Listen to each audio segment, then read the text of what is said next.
আসসালামু আলাইকুম প্রিয় এইচএসসি 2026 সালের পরীক্ষার্থীরা, টেস্ট পরীক্ষা স্থগিতের ঘোষণা আসার পর থেকে আমরা প্রত্যেকটা শিক্ষার্থী একটা টেনশনে পড়ে গেছি। পরীক্ষাটা কবে হবে, কোন টাইমে হতে পারে, কিভাবে হতে পারে, বা নতুনত্ব কোনো কিছু আসছে কিনা, এই বিষয়গুলো নিয়ে এক একজনের এক এক রকম প্রশ্ন। তো আশা করি এই কয়েকদিনের 3 থেকে 4টা ভিডিওর মাধ্যমে আমরা টেস্ট পরীক্ষা রিলেটেড বা নোটিশ প্রকাশের পর এই টোটাল এভরিথিং নিয়ে আলোচনা করে পুরো বিষয়গুলো তোমাদের কাছে ক্লিয়ার করতে পেরেছি। মাত্র 310 টাকায় যারা এখনো আমাদের এইচএসসি 26 টার্গেটে প্লাস কোর্সে যুক্ত হন নাই, খুবই দ্রুত করো, কারণ কি একটা মাত্র কোর্সে এই অ্যানালাইসিস করা সকল সাবজেক্টের সাজেশন সকল গ্রুপের পিডিএফ আকারে পাচ্ছ। সেই সাথে বিগত বছরগুলোর বোর্ড এমসিকিউ উত্তর সহ পাচ্ছ পিডিএফ আকারে। পাঠ্য বইয়ের সকল চ্যাপ্টার অ্যানালাইসিস করা জ্ঞানমূলক ও অনুধাবনমূলক প্রশ্ন উত্তর পাচ্ছ পিডিএফ আকারে। লিখিত অংশে শর্টকাট টেকনিক থাকবে পিডিএফ আকারে, গ্রামার অংশে শর্টকাট টেকনিক থাকবে পিডিএফ আকারে। সেই সাথে পড়াশোনার রুটিন প্লাস এ প্লাস গাইডলাইন সবকিছু থাকবে এই একটা মাত্র কোর্সে। আমাদের কোর্সে যুক্ত হতে স্ক্রিনে দেওয়া নাম্বারে 310 টাকা কোর্স ফি পাঠিয়ে এই নাম্বারে হোয়াটসঅ্যাপে আমাকে জানাবে ভাইয়া কোর্স ফি পাঠিয়েছি, সাথে সাথে তোমাকে গ্রুপে যুক্ত করে নিব। তখন থেকেই তোমার ভর্তি পরীক্ষার প্রস্তুতি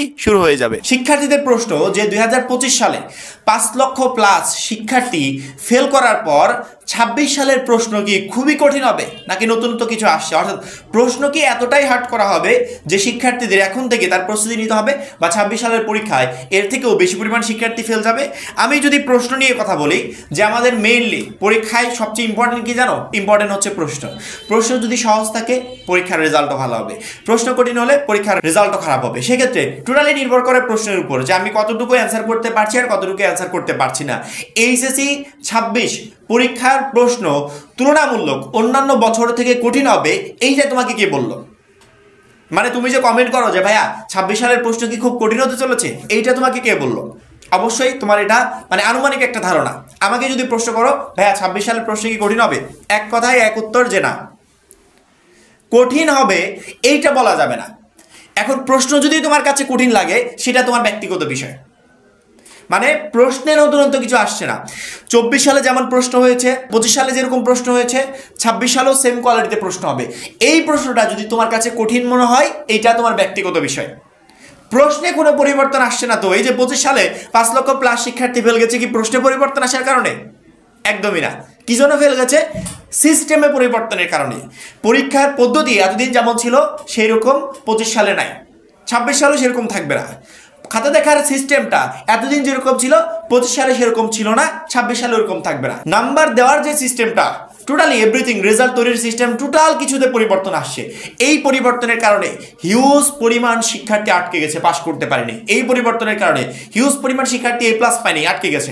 এই পরিবর্তনটাই আসলে আমাদের ডুবাচ্ছে, যে পরিবর্তনের সাথে আমরা নিজেদেরকে অভ্যস্ত করতে পারছি না, পরিবর্তনের সাথে আমাদের নিজেদেরকে আমরা প্রস্তুত করতে পারছি না, যার কারণে হিউজ পরিমাণ শিক্ষার্থী খারাপ রেজাল্ট করছে। এখন আমি যেরকম স্টাডি করছি, আমার স্টাডি যদি সেই লেভেলের হয় যে বেস্ট রেজাল্ট করার জন্য এনাফ, তাহলে আমি এভাবে করতে থাকি। প্রশ্নে কোনো আহামরি পরিবর্তন আসবে না। এখন আমার পড়াশোনায় বলে দিবে বা আমার প্রস্তুতি বলে দিবে যে আমি কতটুকু প্রশ্ন কমন পেতে পারি। প্রশ্ন যেমন আছে সেরকমই থাকবে। যদি বলো প্রশ্ন প্রচুর পরিমাণে কঠিন হবে, তাহলে এটা তোমার ভুল ধারণা। প্রশ্নে কঠিন আসবে না। কঠিন হচ্ছে এই যে সিস্টেমে পরিবর্তন আনা হয়েছে, এই সিস্টেমের কারণে এত শিক্ষার্থী ফেল যাচ্ছে।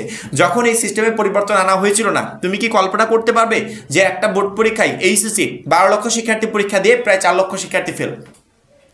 একটা বোর্ড পরীক্ষায় যখন এই সিস্টেম আসছিল না 2024 সালে প্রায় 4 লক্ষ শিক্ষার্থী ফেল, তাও 12 লক্ষ পরীক্ষা দিয়েছে। তখন কি হয়েছিল? তখন তো নতুন সিস্টেম ছিল না। এইচএসসি পর্যায়ে তখনও হিউজ পরিমাণ শিক্ষার্থী ফেল গেছে। মানে কোশ্চিন প্রতি বছরই একরকম থাকে।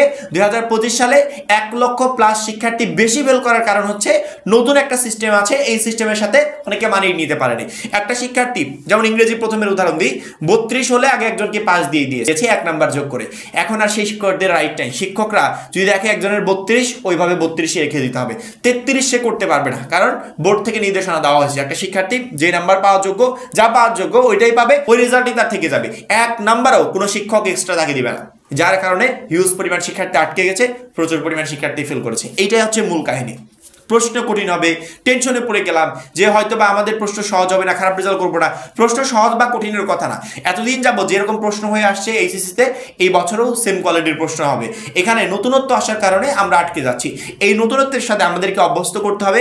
এই পরীক্ষার সিস্টেমে এখানে আমাদেরকে এতটুকু জানতে হবে যে পরীক্ষার হলে খাতা দেখার ক্ষেত্রে, রেজাল্ট তৈরির ক্ষেত্রে একটা জুল পরিমাণ সাপোর্ট আমি কারো কাছ থেকে পাবো না। যেহেতু সাপোর্ট পাবো না, সম্পূর্ণ নিজের যোগ্যতায় পরীক্ষার হলে যেতে হবে, নিজের যোগ্যতায় পরীক্ষা দিয়ে পাশে ব্যাক করতে হবে। যদি অন্য কারোর উপর কোনো কিছুর জন্য ডিপেন্ড হও যে শিক্ষক 1-2 নাম্বার বাড়িয়ে দিবে বা হল থেকে আমাকে একটু ইজি গার্ড দিবে যাতে আমি ভালো মতো লিখতে পারি, তাহলে সেই ধরা খাবে। এই ধরাটা 25 ব্যাচের শিক্ষার্থীরা খেয়েছে। 26 ব্যাচের শিক্ষার্থীদেরকে আমি আগে থেকে অ্যালার্ট করছি, সতর্ক করছি, সিরিয়াস হয়ে পরীক্ষার জন্য প্রস্তুত নাও। ইনশাল্লাহ তুমি এইচএসসি 26 পরীক্ষায় বেস্ট একটা রেজাল্ট করতে পারবে। এবং বেস্ট রেজাল্ট করার জন্য আমাদের তো অলরেডি এইচএসসি 26 টার্গেটে প্লাস কোর্সে তোমরা যুক্তই হয়েছো। ওই কোর্সে আমরা যা কিছু দিয়েছি ওইগুলো কমপ্লিট করে যাও, ইনশাল্লাহ ওইখান থেকে তুমি সকল সাবজেক্টে সকল প্রশ্ন ইনশাল্লাহ কমন পাবে। আশা করি প্রত্যেকটা শিক্ষার্থী বুঝতে পেরেছো। এখন এই পর্যন্তই। পরবর্তী ভিডিওর জন্য অবশ্যই চ্যানেলটাকে সাবস্ক্রাইব করে রাখবে। সবাই ভালো থাকবে, সুস্থ থাকবে। আল্লাহ হাফেজ।